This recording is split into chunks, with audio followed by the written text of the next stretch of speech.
if you're constantly stressed to the gills, your physical body thinks it has to be in preparation for impending doom. It's like stressing you. And it's usually kind of a flexion lockdown, right? It's that Gothic posture where you're flexing forward, and you see it's so much more common nowadays.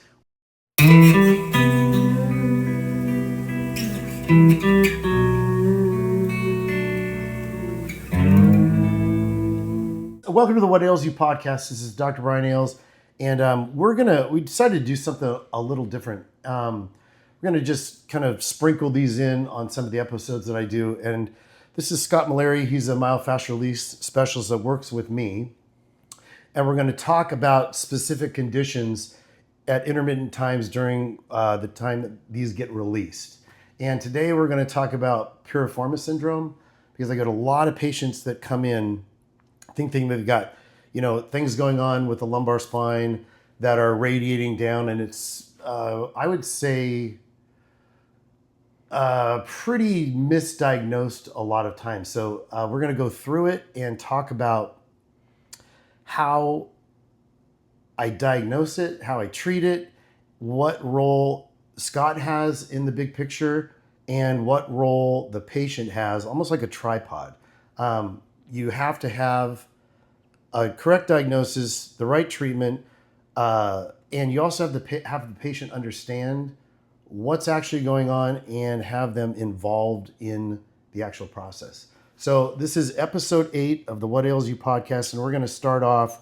You have a question for me with regard to starting this out. All right, Brian, somebody walks in with gluteal pain. Where do you start? Okay, so the thing with this is the patients that kind of suffer with this come in thinking they call it sciatica.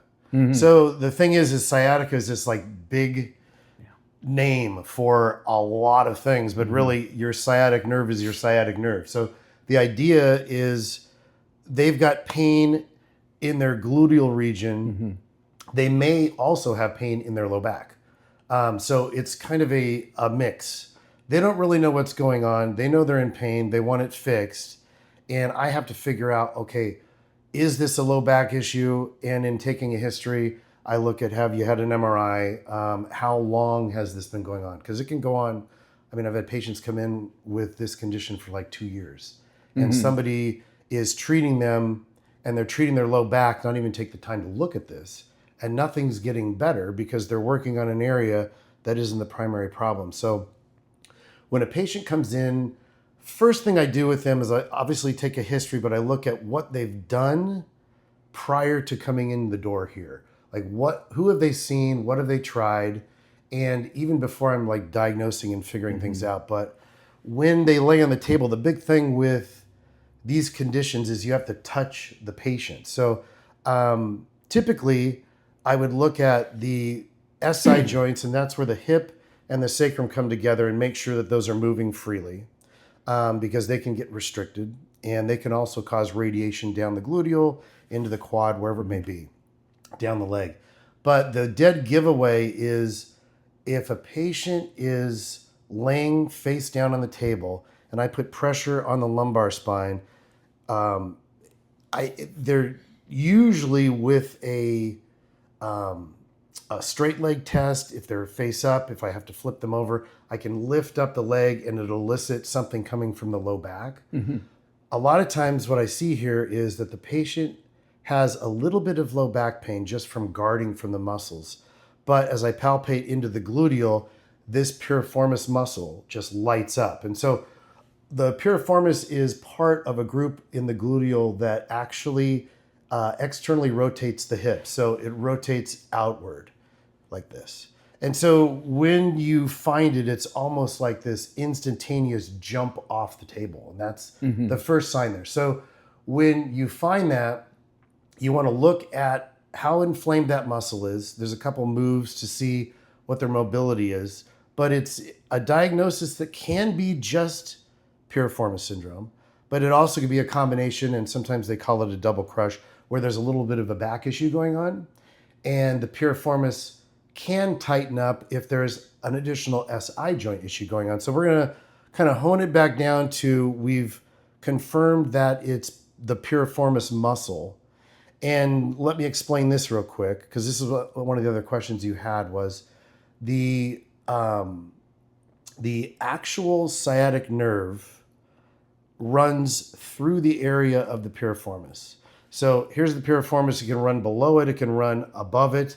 Sometimes I've seen, there's some misinformation out there that says, well, that the sciatic runs through the piriformis, and it's not true. It happens very, very rarely, and that's a surgical thing. If you've got a nerve running through a muscle, that person is going to be in living hell. And so that is a resection. I've had a patient that had the resection done and removed that, and things are fine, although there is some scar tissue left over from resecting that. But usually this is a muscle. And here's the really interesting thing. If I have someone face down on the table and I'm putting pressure on that gluteal region, you can actually feel the piriformis kind of bouncing out at you. Yeah. If they don't have a piriformis issue and it's relaxed, you shouldn't really be able to feel the muscle. So it's pretty much a dead giveaway. But they're really surprised, wait a minute, this isn't coming from my back, because they've got radiating pain down the leg. Yeah. They're changing the way they walk. So gait is a part of it. And a lot of times we'll start right there. I'm going to say, I am never going to say it's 100% that alone, because I haven't done enough work. And I always wait, like I'll treat that first day and I'll say, I want to see you like 3 visits within 9 days. And I will give them some take-homes and stuff. But the reality with this is diagnosing it is not really that difficult. What's difficult is treating it without too much irritation, and also when I hand them off to you, getting and I think I'm just going to go this route here with this, getting the additional guarding area. So when I send a patient off to you, I'm gonna actually palpate their piriformis. If I can recreate with pressure on there a radiation, and let me explain this too real quick. There's 2 different things that could go on with sciatic compression.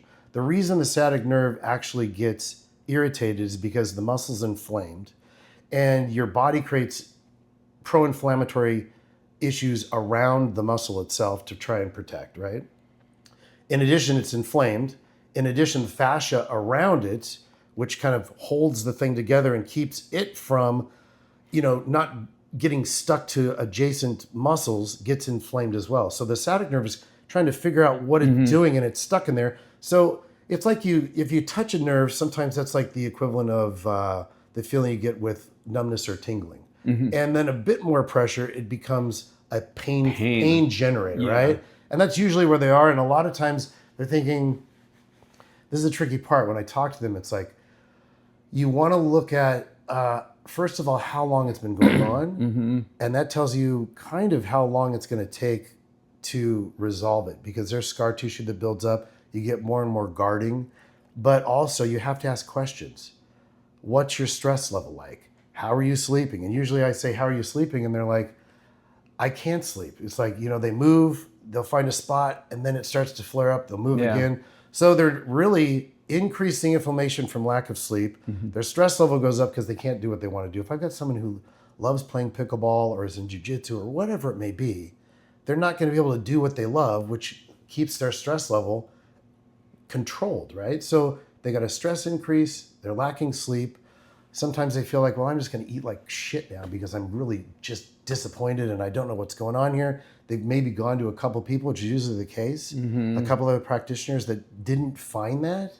And so the beautiful thing about it is when I do find it and I can explain that to them and they hear it, all of a sudden the pressure is off. Even though they're still in pain, at least they know what the heck is going on. Then it's not like this disc bulge or a big, protrusion coming out of the disc area in the low back, and they're going to need a surgery.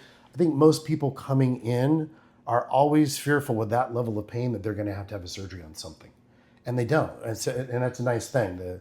The issue there is treating is pretty straightforward on a first visit. I am going to palpate that muscle.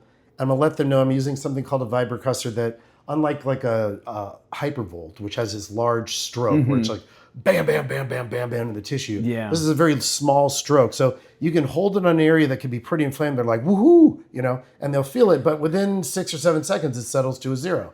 And then I move to another spot. So I start slowly relaxing that muscle and a few adjacents, but I save that for you. So getting that guy to relax a little bit and having them feel like, okay, there's pain there, it's a 4, they're breathing through it, I'm holding it steady, I'm not increasing pressure, and it settles to a 0. They're like, oh my God, what just happened here? That settled down. But they're laying down, they're not firing the muscle. When they go to walk down the hall, it's a whole different story, right? So I look at that, and then I'll use a class 4 laser. If it's chronic, I'll use shockwave. We can talk about those later. You guys can look those up. I can put some links to some of these therapies in the description as well. But I'm focused on that and getting them to, first of all, trust me that I've got a 90% chance of being correct. And in my mind, I'm pretty much 100 based on that. The only thing I'm not 100% sure on is there other areas that are an issue. So after I treat them, I have them sit up, relax, and they stand up for the first time like, oh my gosh, okay, there's a decrease there. There's always going to be a decrease, but it's not always very long. Like they could stand up and go, oh my God, that feels so great. You're amazing. No, wait a second. Take a couple steps down the hall and you're going to feel that might just swing back. It's not going to be always as dramatic as when they walked in, but it might be as dramatic the next day. And that's why I try to keep that window of 9 days so I can actually compound on what I'm doing. And then when I bring them to you, so the question I want to ask is they're coming out of my treatment room feeling like, first off, they know what it is with a pretty solid certainty. And they know what I'm talking about, because if they didn't, they wouldn't actually come back and they'd say, I don't really understand what you're saying. This isn't helping me. But they're feeling a decrease in pain. They're understanding what the condition is. I'm saving the kind of post rehab that their responsibility, because remember, you and I can treat till the cows come home, but if the patient doesn't do their job, then what we're doing is not going to work. Right. So that's a tricky part. So if I finish with that patient, they understand it, and I usually give them just a simple seated gluteal stretch that kind of puts the piriformis in a little bit of a tension and a stretch where they can't overstretch it at home, just to give it some relief. And then we'll look at other things later on that second visit. But they come in to see me, I send them to you. What are you going to look for when they lay down on the table? They're a little bit more comfortable than they were when they came in. Right. What are you going to look for when you're looking at fascia and muscle and evaluating that area? What are you looking for? Right off the bat, even when they're entering my room, I'm looking for that nonverbal feedback. And what that means is I'm kind of subconsciously analyzing them, going, okay, are they limping? Indentations, if, let's say, whatever work position they have, if they wear a belt all day long, if they wear a belt, are they carrying things on their belt, certain types of work? So I'm looking at that right off the bat. Now when they're on the table prone, I visualize, okay, am I seeing a little twist in their pelvis? Meaning, is one glute kind of rising higher than the other one, or is it lower? There's a lot going on in there. I think of it more in a global sense.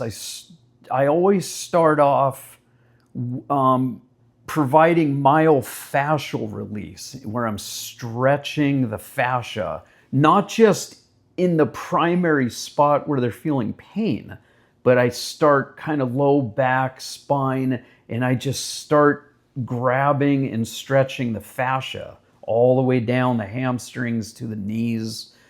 While I'm doing that, I'm looking for feedback. If they're maybe getting kind of jumpy, if they're based on pain, right? Yeah, based on pain, or just their general demeanor. If they're kind of amped up, that sympathetic arousal, I'm thinking, okay, possibly is that what's creating whatever tension is going on here, getting that sciatic nerve super angry. So when you look at that, are you looking at, I'm going to name some muscle names, but there's a quadratus lumborum that is part of the back, and it's part of the sling of your core, so that your core, and everybody's always wanted to work on their core, right? Yeah. It's one of the back muscles that really, it hits from the rib to the lumbar spine to the crest of the hip, and it allows you to hike your hip up. A lot of times that will be really tight on one side. So looking at, I'm going to throw some muscle names at you, because the fascial connection, I like to hear how you deal with the fascial connections between a quadratus lumborum and the other external rotators. Like the external rotators that are part of this, the piriformis is one of them, but there's the G medius and the G minimus, and then the G max is what shapes the butt, right? So when you go through all that area, are you trying to lengthen out adjacents as far as muscles go around that primary spot? And would there be a reason to do that? Yeah, I'm doing that. I usually start right on the top of the pelvis where all of the origins of G... What are origins? This is where the muscles start, right? Yeah. With the tendon attachment. Yeah. Okay. And you have an origin, and then the other attachment is the insertion. So basically what you're saying there, so people know, is a muscle, let's say the piriformis is this long, the origin insertion, that is basically the two connections where when they contract to do work, that's where they're holding on. Right. Okay, so you're looking at those places, and you can continue from there. I just want to make sure they understand what those origin insertions are. Yeah, and I start mobilizing the areas, and that means I'll just pin little areas, usually with the heel of my hand or right flat out on the palm, and I'll pin and then stretch a little bit, pin, stretch a little bit, and I tend to work the opposite way all the muscles contract, because they're already fully locked up, contracted inward. So my goal is to create space and keep forcing areas to stretch. Okay. And I'm stretching out the fascia, which has been constricting the piriformis muscle. So I'm just creating more and more flow. Okay, so in a really layman term, fascia is surrounding a muscle, correct? Yeah, it's the white connective tissue that binds and supports everything in the body. Everything in the body. Yeah, Organs, it is, all of it, right? Yeah, and it under a microscope or with a good zoom, it looks like a very loose, almost a black widow web, very fibrous, kind of no rhyme or reason, almost like cotton fibers. Okay. But when they bind up, especially there's a huge emotional nervous system attachment to it. It binds up, and it's kind of like when you're always in fight or flight, the fascia just starts guarding and tightening and tightening. So there's a kind of an interesting thing here. You know, someone coming in with this level of pain, it's a pretty brutal one for me to watch, and I feel like, oh my gosh, how quickly can we get this taken care of? Yeah. Because I know what it is, but what I'm seeing there is, with what you're saying, is that if they're coming in a sympathetic state because they're in pain, they haven't slept, they can't work, they're trying to work, they're doing whatever they can, they got 3 kids, they're driving here, they're going there, and they have an activity that they love to do every week, and they can't do it because they can't move properly. Yeah. The inflammation from just the stress and lack of sleep can irritate the fascia that you're talking about. Yeah. On top of the irritation from the mechanics that aren't working properly for the issue to show up in the first place. So it's like a double whammy, really. It's very cyclical, because that anxiety of not even knowing what it is when they walk in. Yeah, really. and that if you're just living in anxiety and stress and everything going on as we all go through a day-to-day life, it's like anxiety is creating anxiety, and it's so cyclical, and then your body is in this constant state of when in doubt, lock it out. Okay. Meaning Eric Dalton used to say that all the time, where if you're constantly stressed to the gills, your physical body thinks it has to be in preparation for impending doom. It's like stressing you. And it's usually down. kind of a flexion lockdown, right? It's that Gothic posture where you're flexing forward, and you see it's so much more common nowadays, the way we're all glued to our phones, that whole text neck or tech neck I get it. Yeah, just the postural distortion stuff. Yeah, the postural distortion. So it's just drawn in and tightened in. And the fascia throughout your body, it's fascinating because it actually works as a sensory organ. Yep. So if you're constantly aroused, stress, anxiety, whatever, depression, it's just binding down to the point where a lot of patients almost struggle to walk because it's like you've been shrink wrapped around everything in your body. So if that's the thing, you're talking about this global fascial thing. Yeah. We want to pull it back a little bit to this condition, but could a fascial, this is the first part I want to get at. When you've got that piriformis that we've diagnosed, we've got piriformis syndrome for this episode, and that's what we're talking about. Are the muscles adjacent to it? Because there's like all these little guys, obturator, and the other external, everything's kind of locked into this little spot. So is the idea of myofascial release to kind of take this muscle and this muscle and they're now kind of stuck together and have them glide freely so the body doesn't think it needs to guard as much, and then they're going to get relief when they come out from you. I've found the condition, I've treated the condition, I've calmed down the inflammation, I've lengthened it out a bit, and I figured out how significant the radiation, and I'm going to comment on that too. 2 types of pain can run from a piriformis, and it's hitting the same sciatic nerve where these 5 nerve roots come out of the low back to create a sciatic nerve. It runs into the gluteal. That muscle puts pressure on it, and that's where it's created. But it can either be a radiation, which means it runs a line you can draw, or a referral, which means it's creating an issue, but you only feel it in one spot. The space from there to here feels fine, but a referral is a spot, and a radiation, you can draw a line for that pain, tingling, or numbness. So make that clear. But what you're really trying to do, in my mind, is kind of separate those muscles so they don't feel like they have to guard.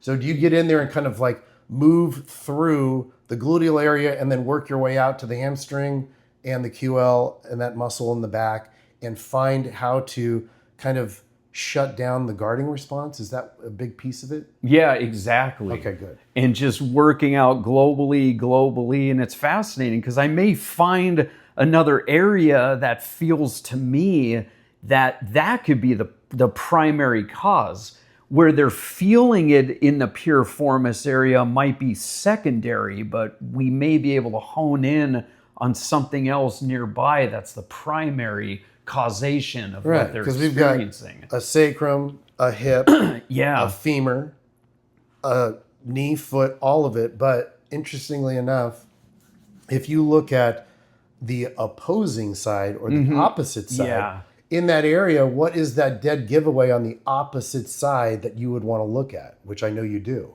What muscle is that? Well, all of the hip flexors. Bingo, that's it. It's a tug of war. The hip flexors could be the agonist to the antagonist. What's an agonist and antagonist? We're talking to normal folks here. One, it's the opposing muscle movement. Okay, so that's clear. Yeah. So with that, do you find releasing the hip flexor, because hip flexor is what brings your knee up. Yeah. So that attaches from your lumbar spine, and it can pull on your lumbar spine. And that alone, a tight hip flexor, I'm not saying this is going to be the primary cause for a piriformis issue. It could be, but that's one. But it also overlaps fascially with your 4 quad muscles. Your quadricep, quad means 4. You've got 4 muscles in that group. But that adheres to your hip flexor that's tight. And if you think you're going to release your quad by your hip flexor tight, you're dreaming. So in addition, these anterior or front side issues are going to affect the opposing side, the opposite side. So when you address that, you typically in your work will work on them face down for a while, and then they'll flip over and you'll work other areas. So that with this one, would you say that most of that is going to be gluteal region into the low back area, around the sacrum, make sure all of that's free and not guarding as much, and then flip them over and work kind of in the same area, but on the opposite side? Yeah, exactly. Okay, and then do you run down Do you? I want to differentiate something here. The reason that I love having you here is because I'm just going to say this in general. If you go to, I'm not going to name any names, but from a massage standpoint, if I was to do what I do, I would be at a disadvantage in getting the patient better if they wanted massage and I thought they needed massage and I sent them to another massage place. There's great therapists out there like Scott, but the difference is when I'm sending them into that room, I don't want him working on their neck per se on that first visit. I don't want him working on their forearms.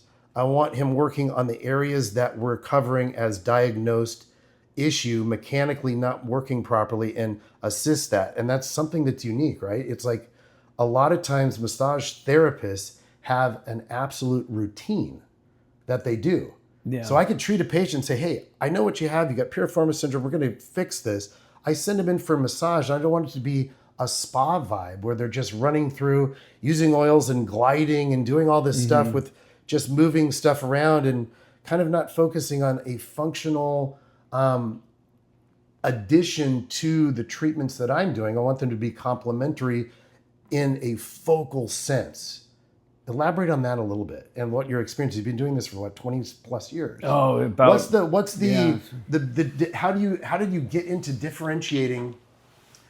Because this is what I look for in everybody who does this kind of stuff is, are you focusing on what the real problem is, or do you have a routine? And I see so many massage therapists that just have a routine and they're getting through their hour. They start, with the back, and then they'll work on the hamstrings and they'll work on the calf. And that all feels great for someone who's just a little stressed. They've worked a little too long for the week and they're going in to get a massage to feel better.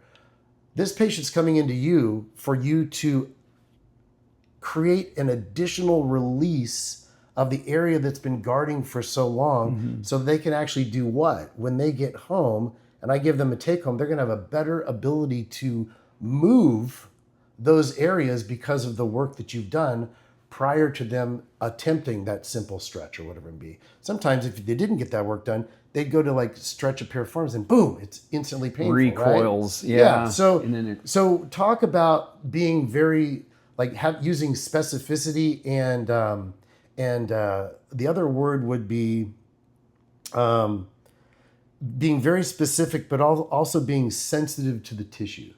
So you're working on a really isolated area when I send someone in. So talk about that a little bit. Does the patient understand what you're doing? Do they typically give you responses like, oh my gosh, I feel that releasing, or that feels better? How do you go about staying honed in on an area and feeling like you've completed something? What does the tissue feel like when you've completed this work? Do you notice a difference in how the tissue feels? Yeah, I definitely feel a difference while I work on them with not over talking and all that stuff. It comes from all of my years teaching deep tissue. Is I'm educating them and I'm explaining to them that everything that I'm using, all the modalities, the movements, this direction, that direction, everything has purpose. And it's super functional. It's more of that medical, physical rehab side that I focus on. So I'm educating them so they have a sense of what I'm doing. It's not just quiet, close your eyes and just kind of rubbing, muscles or whatever. It's the functionality of it. Okay, I love it. So the thing that I would like people to know is, I want to try to make this as simple as possible, but the Thomas Meyer book that blew my mind like 20 years ago was on fascia.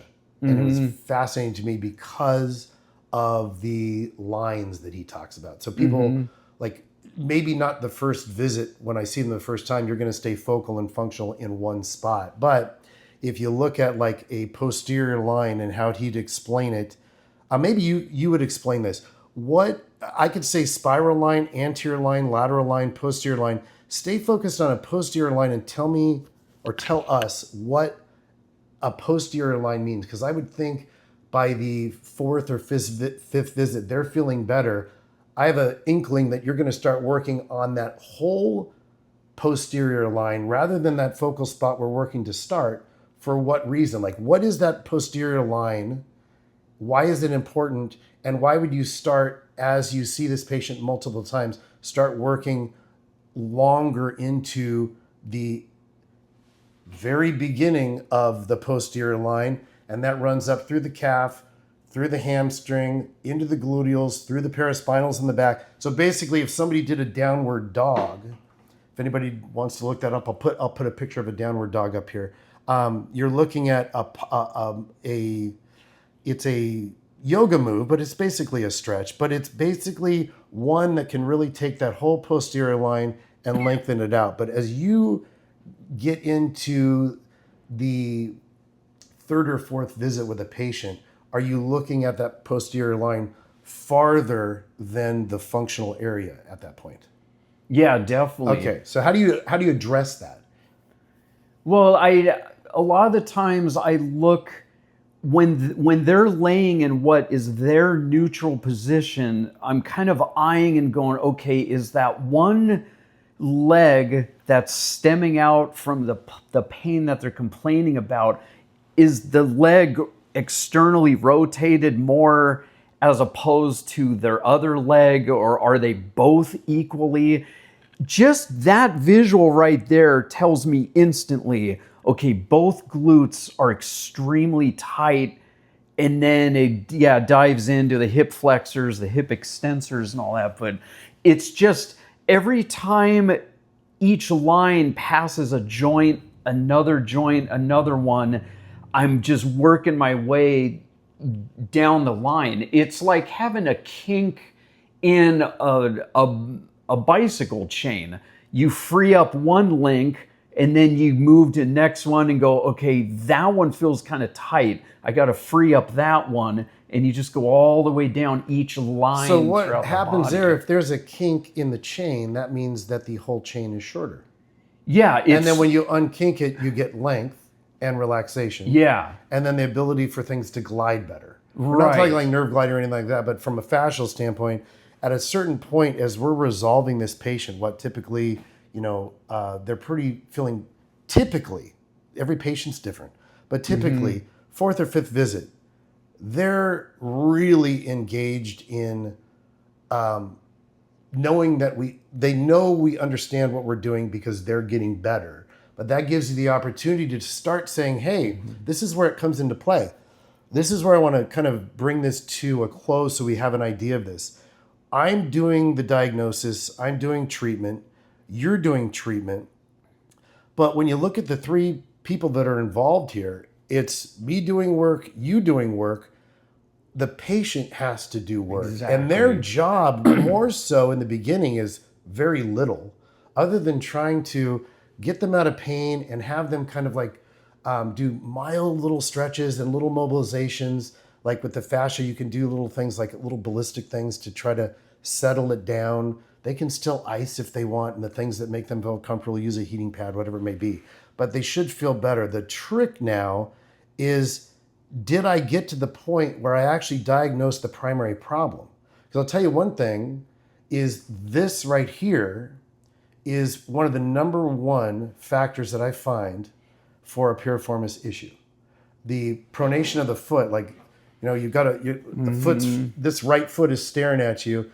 And we've talked about this before on, like, I think the initial podcast, a rear foot pronation, the calcaneus or the heel bone falls this way. It's called it's everting, but that's driving this side down and changing the mechanics and taking the tibia and twisting it a little bit. And every muscle that has fascia surrounding it, you start getting a twisted tibia. Yeah. Tibial torsion is what they call it. That also internally rotates the hip. So now everything that was supposed to be gliding freely is now getting mechanical things from the foot up to the piriformis that they don't get to work like they used to because they're being distorted by a bone here being twisted by tension because the heel's falling into the ground, the pressure goes to the outside of the knee and then the inside of the hip, and you got this internal rotation. So we're figuring out the primary cause. And if that's an orthotic or a restriction in the foot, whatever it may be, I'm looking at their gait. So we do that as well. And I'm going to say probably 70% of the time, I'm finding that dysfunction of the foot usually causes piriformis syndrome, which is amazing to me, actually. So shoes have really become like quite a challenge. And so when we look at that, though, they'll understand that. And we're at the point now with the patient where they understand what the condition is. They're feeling better. And now it's their job to do what? They have to actually follow through on an even more significant level than in the beginning, because now we're getting them out of it, out of pain, back to what they love. But how do they sustain that? I can put them in an orthotic and it's going to help, but they still need to do what? They've got to mobilize. They got to know what we've taught them with regard to. I always like to give like a 15-minute like routine before they go to bed. So it's like a clockwork, put it into their schedule. A lot of patients that leave this building, like you could tell them anything you want. I want you to do this. I want you to do this. I do not give them paperwork that they can just throw in the back seat because they feel better. And then it's out of sight, out of mind. When I come back and say, hey, did you do those stretches that I talked about, or did any of that release work? Oh my gosh, no, I didn't. So what I do is I don't give them anything. I literally show them what to do. I have them do it until they have it perfect or close to perfect based on pain. And then sometimes I'll just say, hey, take your phone and you're going to videotape me doing the exercise. I want you to look at that. So really the last thing we want to talk about is the patient being the third piece of this puzzle. If the patient isn't engaged, the outcomes are not going to be great.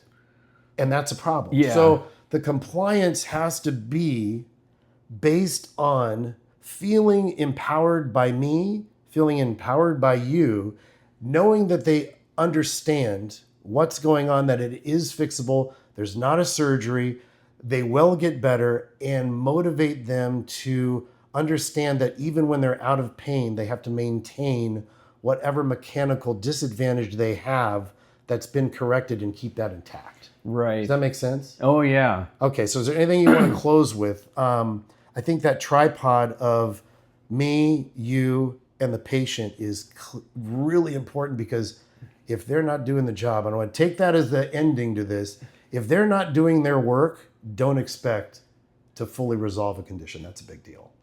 So that's it. So tell me the last thing, when you work on a patient, let's say at the very end of the duration of treatment that we're giving them, when they're walking into that room and they're like, man, I feel so much better. I'm back to playing pickleball. I use pickleball because it's so freaking popular, right? Everybody loves pickleball, but nobody loves to stretch beforehand. So, I'm educating everybody I can, but they love to go out there and just like start hitting the ball, and they get all competitive and something pops, right? Yeah.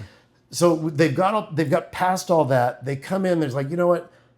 You can work on my whole body right now because I feel great. What is it at the end what's the 2 cents you give them when they're literally walking out of the room, kind of when things are completely resolved and they know mechanically where it came from? What is your advice if you were the doc and you were in charge of them 100%?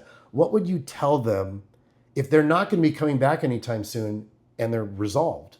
What are you going to tell them to focus on to make sure that stays solid and runs them through without having to come back with a re-injury from A, B, or C?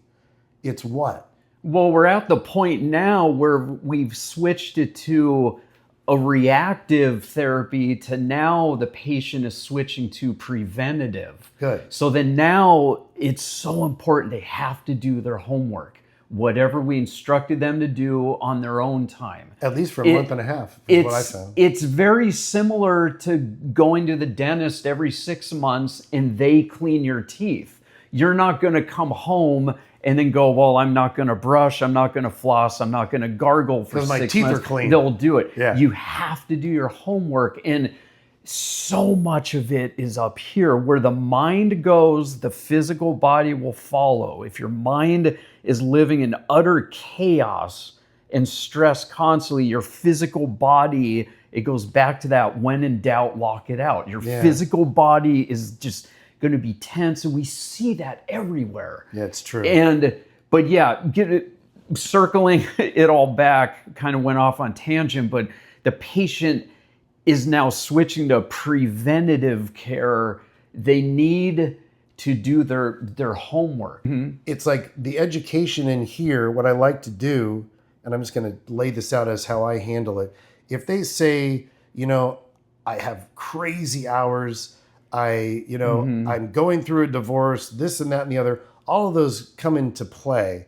But the big piece at the end of this is, I think what they get out of it is they can understand when something subtly changes, they're not going to wait until it escalates into something majorly dramatic. They're going to be like, okay, I can feel this tightening up. What were those stretches that I was doing? I maybe fell off and I'm not doing as much. They'll start it up again. Or they'll be smart enough to say, maybe I'm not sure what I'm doing and I'm going to come back in for one more visit and get re-educated on what is happening when it's just slightly sneaking back in. Yeah. It's not full blown, so they don't have to stop everything, take a couple weeks to Right. settle everything down. So that education on that is huge. And that's where I think we want to leave it, is that whole idea of what is the patient's responsibility with regard to how we treat patients here? Because I think it's in my opinion, we've done our job if not only we treat with the techniques we know that work, but we can also educate and make the patient feel comfortable that they are in control of themselves. And with something that they walked in initially that they had no idea what it was. But even one condition like piriformis syndrome is going to give them an understanding like, okay, all of a sudden their bicep hurts a little bit, or they're moving their arm and it's a little tender. They're going to start thinking about, well, wait a second, what mechanically is going wrong? Because they learned that it was a mechanical issue somewhere else that flared this muscle up. Now they're more educated on not waiting until a catastrophe happens and saying, Right. okay, reactive, typical medicine, let's treat a symptom. Let's wait till something gets really crazy and out of control and then go get it fixed. They're doing it preventatively. Okay? So in the description, I'm actually going to add something I think that you guys would love. I'm going to put in a link for anatomy trains. Yeah, anatomy trains. So we're going to put anatomy trains in there so you understand what fascial lines are and all of that's very helpful. But I hope this is helpful for you guys. And Scott, thanks for being here. Yeah, appreciate All right, awesome. it. Yeah. Good job. Yeah, man.